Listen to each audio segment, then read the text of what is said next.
Edna Kimball, Edna Sells, and welcome to today's very special episode where we have a local star. Tommy Wildcat has joined us today. Tommy, welcome. Well, it's great to be here, Edna. Yes, I'm so glad that you came out today. Yeah. So those of you who don't know Tommy, he is a local celebrity. He actually is flautist, is that how you say it? Yeah, people say it in different ways. Okay, absolutely. And self-taught musician, basically. Yes, I'm making them. I learned how to play. Okay, fantastic. So you basically make flutes and then you play flutes. Yes. Yes. So tell us about how that even started. Have you always done it from an early childhood? I was raised in ceremonial dances of our Cherokee people. Okay. And having music around me all my life, you really never know about that you can do anything with it. So we would be invited to do things for the tribe. And every now and then we went outside of the state, and some of the guys would come up and ask me if I had any flutes or flute music. And I was like, no. So I asked a friend of mine that was with us, I said, do you know how to make flutes? And he said, a little bit. So we went and got some river cane and experimented, and he left, and I kept experimenting and just learned how to make them. And then I self-taught myself how to play. Wow. And so, like, were you a teenager, or is this... About 22 years old. 33 years has passed by now. Oh, my goodness. So you've been doing this for 33 years. Yes. That is amazing. So now river cane is basically just cane poles, right? Yes, as we would know, us country folks. So is that the same thing? It is. It is. It grows. We're on the outskirts of river cane country. We call it river cane. It's North American indigenous bamboo, but we commonly call it river cane because it does grow by the rivers, and it needs floodwaters to grow. So here in the eastern part of Oklahoma, we're very fortunate to have river cane growing. There's 3 types: Spectra, Appalachia, and we got Gigantea here, which we use, and it grows in different areas up to almost a silver dollar size. Okay. And So which is your preference? The larger? Oh yeah, the larger the better. Oh, Yeah. really? Yes. Okay. And do you have some secret locations that you get that? I sure do. Yeah. He's not telling us either. Yeah.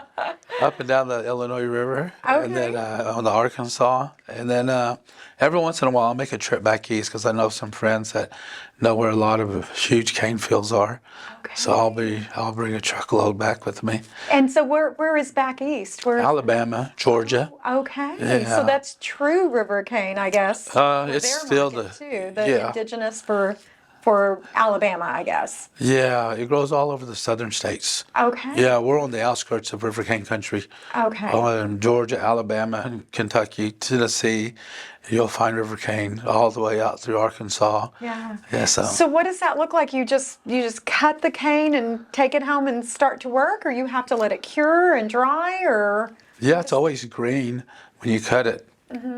So whenever you cut it, like right now is the time to go cut some, and then it'll take about 2-3 months before it to season out, So there's turn yellow. best time of the year to cut it. In July and August. Oh, okay. Yeah, it'll turn yellow within a week. Oh, nice. That's when I love to go get it. But you have to watch out for the snakes too. Oh, forget it then, Tommy. Yeah. I'm not. That deters a lot of people. It's like, oh yeah, me and my younger brother, I would go out there, and every now and then we'd run into a water moccasin, and he would throw the cane down and take off running. I would be with your brother on that then. I don't do snakes. So best time to cut it is in the hotter times of the month. Okay, and then you have to let it cure, Season out. season out. And then how do you know how long to cut it and how far apart to put the holes? And Every now and then I'll get a cane, say 1 out of 20, that is perfectly straight. And that's definitely going to be a blowgun. oh, you make blowguns also? Yes, out of flutes. Oh my goodness. You also make blowguns Oh, out yeah. of the river cane. I started making blowguns from the ancient village when I first learned about it. It brought a lot of Cherokees together, the Cherokee Heritage Center Ancient Village. So when I was out there my first year in 1990, I seen a lot of the guys with blowguns, and I'm like, oh, that looks really neat.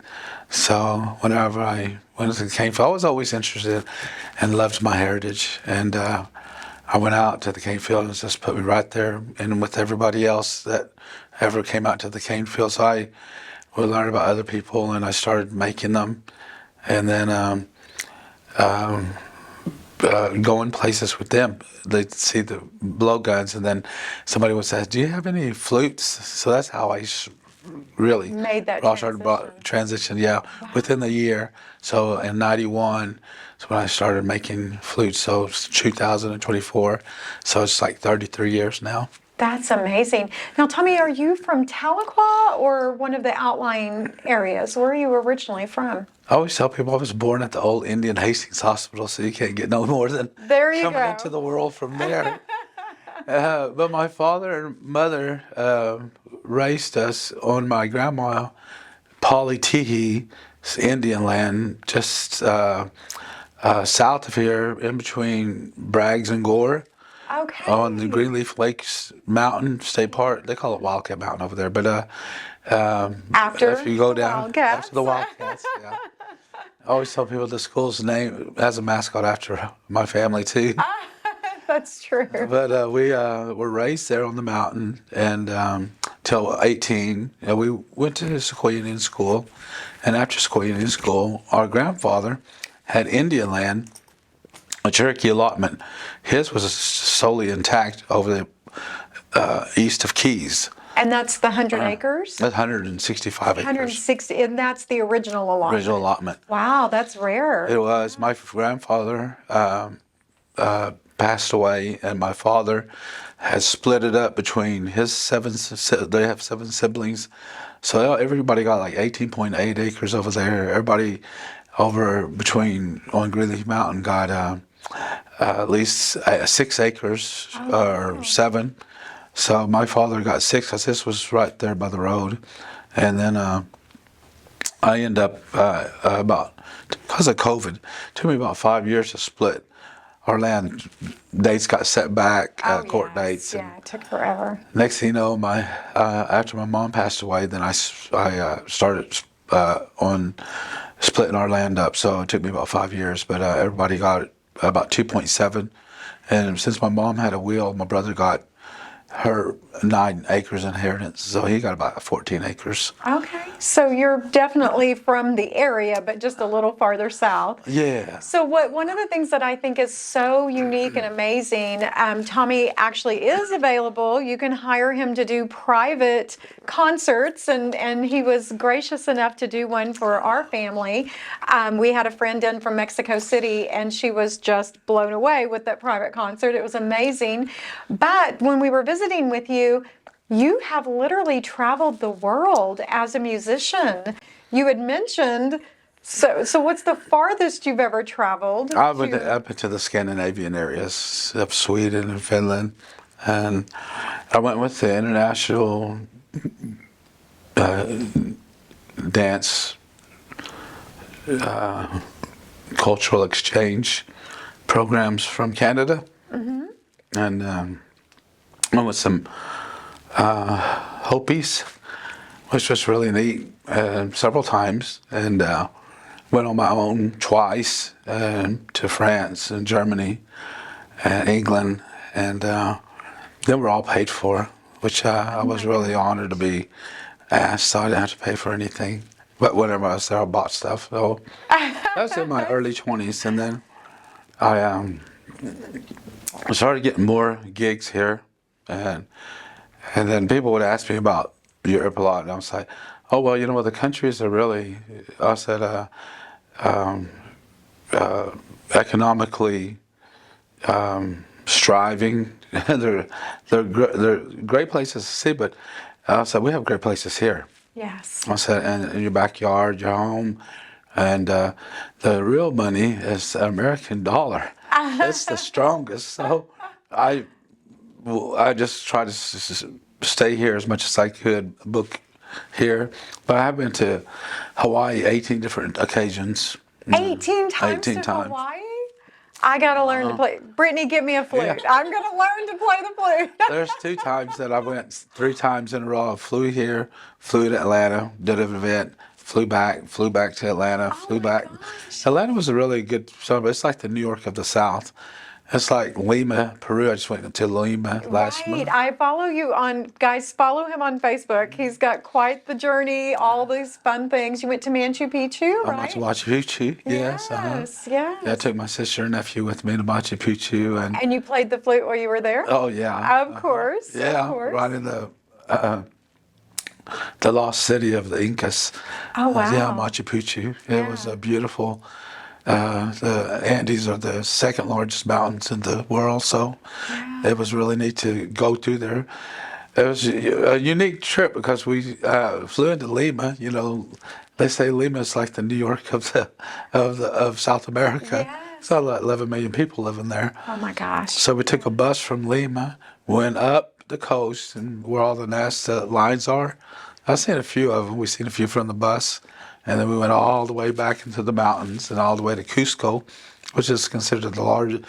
It's the oldest city in the Americas. Oh, And wow. we went to Cusco and stayed at this nice hotel. The whole city's old, but there's got a few places and a mall that's really nice. And went to the San Francisco Plaza Hotel and In Lima. and Cusco. Oh, Cusco, the Yeah. San Francisco Hotel in Cusco, Oh, yeah. wow, okay. And then when we got there, I was like, we're staying on Tupac Boulevard, which Tupac Shakur is named after Tupac the Inca king, which was the last chieftain of We the did Incas not know that.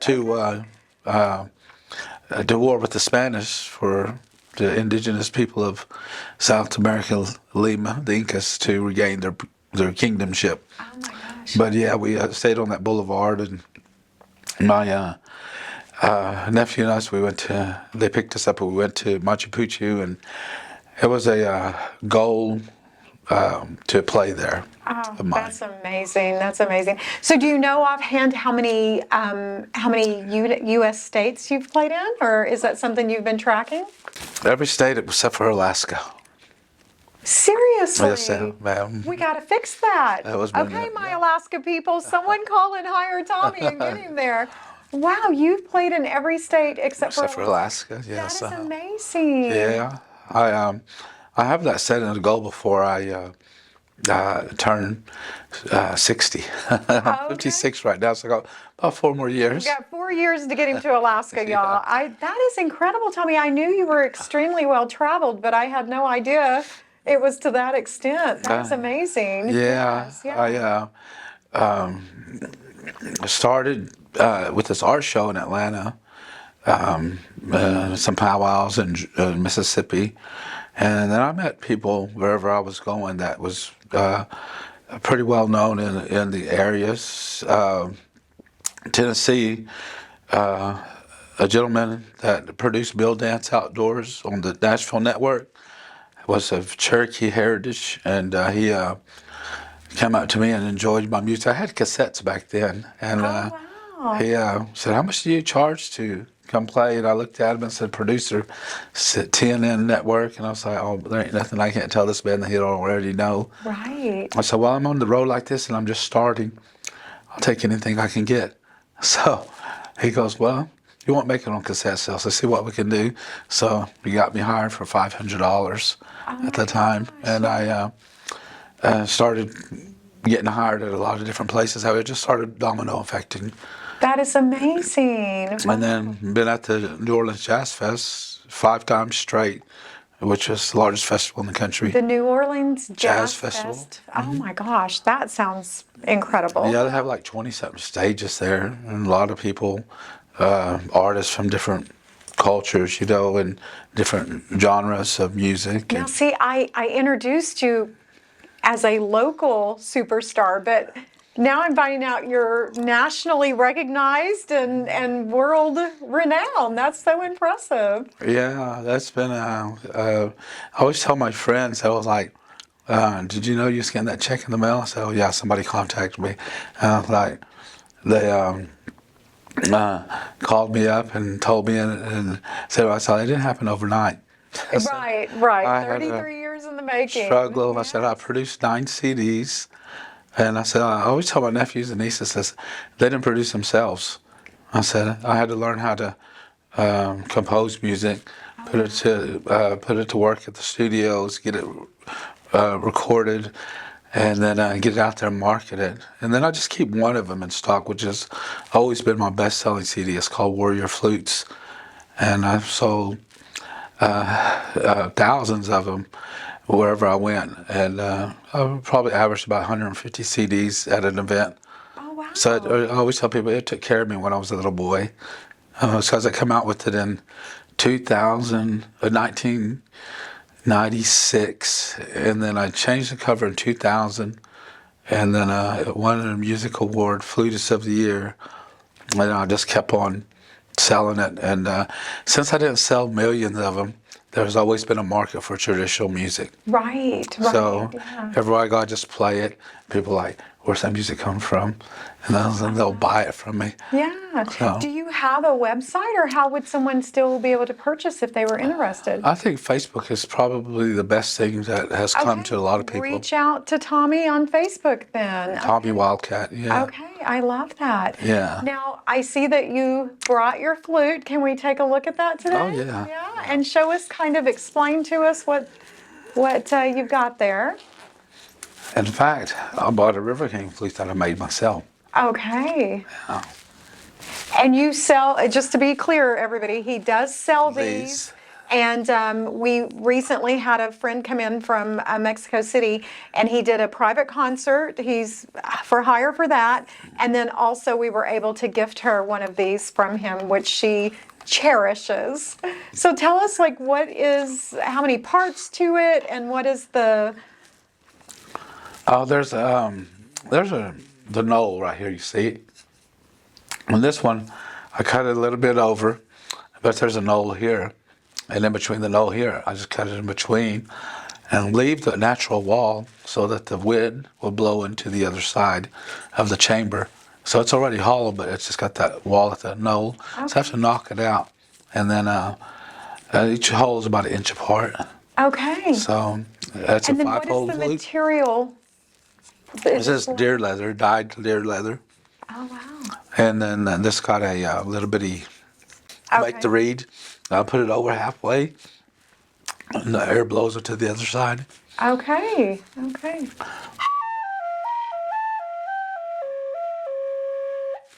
That is so cool. Yeah. Yeah, I love that. And so this one you made, and you make them and sell them, and people can purchase those. Yeah. Yeah, they're $50 a flute.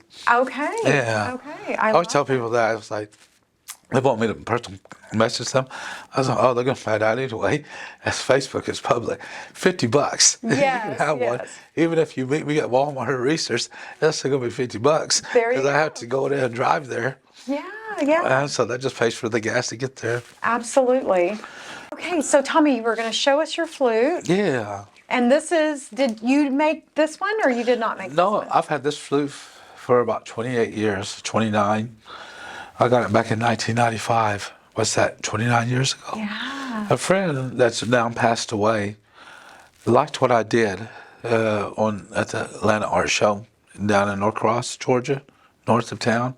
It's out by 85 going north towards Gainesville. You ever been out that way? I have not, no. It's like some people, when I was back east, they were always traveling, driving everywhere, more than a truck driver. People's like, boy, Tommy, my friends like, Tommy drives around this place like it's his backyard. Oh, there you go. You got used to it. I got used to it for 16 years. I was touring everywhere, 10 months of the year, and doing events up in Pennsylvania and New York and going down. I just had no idea.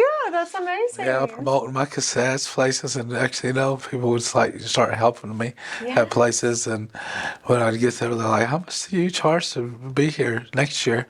So they'd see people coming up to me and talking with me at a booth that I was at, and then I started meeting friends that were MCs and I was like, Tommy, could you get up here on the mic and play for us? It takes up some time.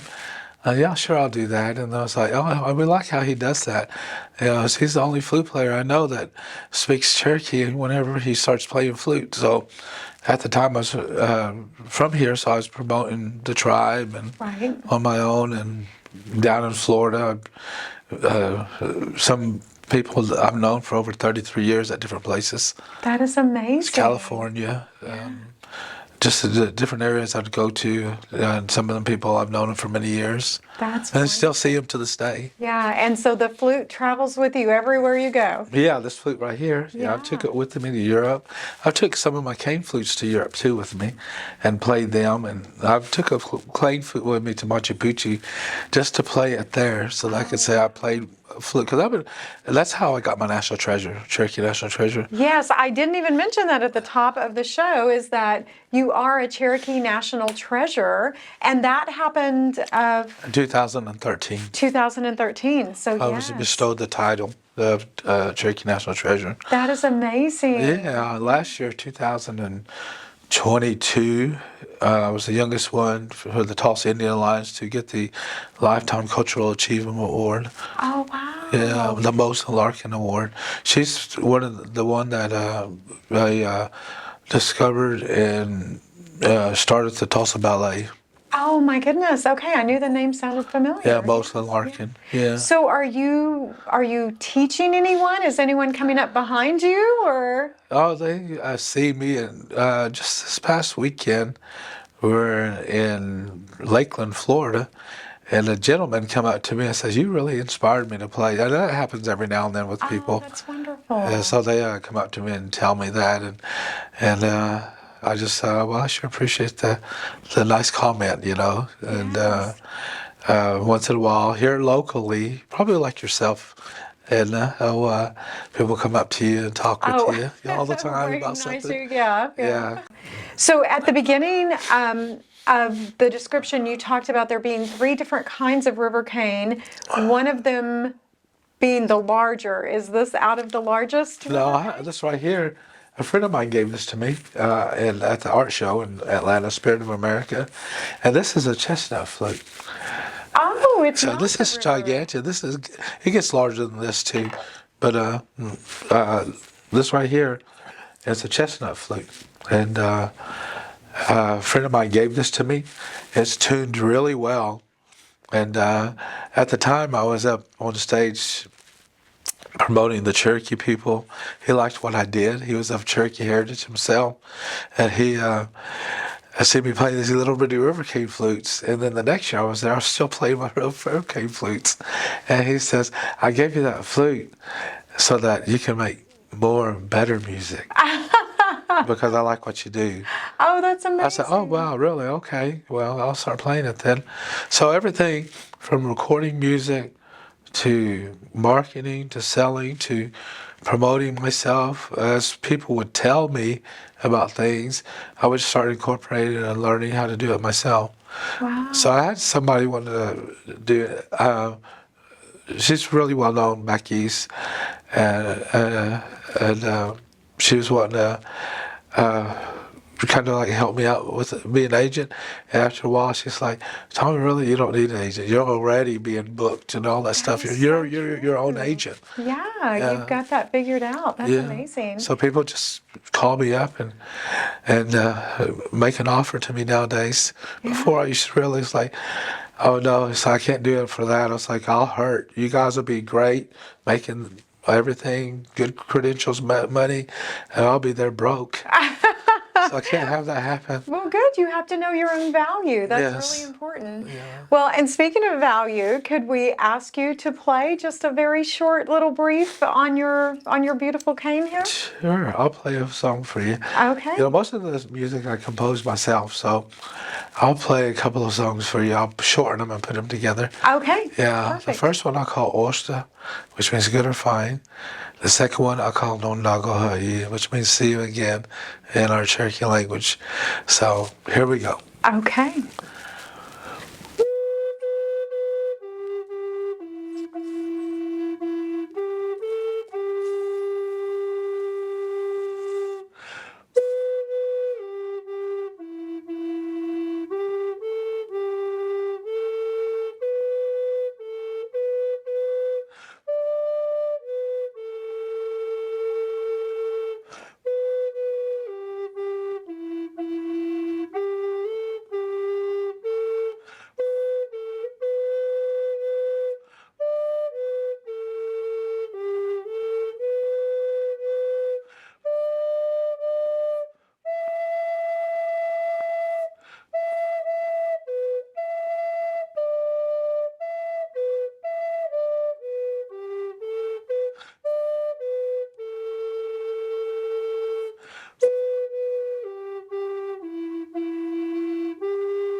that is amazing. Thank you. And that's an original? It's an original song. Oh my gosh. Both of them. That is amazing. Yeah. Well, we are so excited that you took time out to come and join us today and to share this. I really think we need to have you back because I feel like we're just scratching the surface. There's so much going on there. Where's your next big trip located at? I leave tomorrow Well, of course. for Little Rock Okay. to the Arkansas State Fine Arts Museum. It's a grand opening. Wow. So they've invited me to come play for 30 minutes tomorrow night, day off Friday, and then Saturday is family day at the art show. So I'll be there from 10 till 4 downtown Little Rock Okay. and playing music, shooting a blowgun, Oh. and just demonstrating, talking about Cherokee people. So that's Saturday, and then afterwards I'm going to just drive on back. Oh my goodness. But our next event is Kansas City and Wichita for the tribe. You are just on the road all the time, aren't It's been you? pretty neat, yeah. Yes, yes. And last week we went to Google Search and Apple Maps out in the Bay Area of California. So it's over there, and I got to play there at Google. And it was really neat. I'll tell you what, we'll put a link to your Facebook page below so that any of you who want to connect with him, again, he sells the flutes, which we were able to purchase, for a gift for a friend of ours. And then he also sells the blowguns. How much are the blowguns? They're 100. 100? Okay. A 3-footer. Okay, a 3-footer. There you go. That should kill a rabbit, Yeah, right? they come with the 5 darts, yeah. So Okay, you got perfect. 5 chances. Okay, but you'll be able to reach out to Tommy directly through Facebook or just friend him on Facebook. That works too. Tommy Wildcat. Tommy, again, thank you so much. Guys, please like, follow, and share. This is like a really incredible opportunity to have somebody who's local and is such a wonderful ambassador for our area and has basically just traveled the world. I think that is so cool, doing what you love. Thank you very much. And, Yes, I'm thank very you. honored to be here on your show. Well, thank you. And thanks for watching, everyone.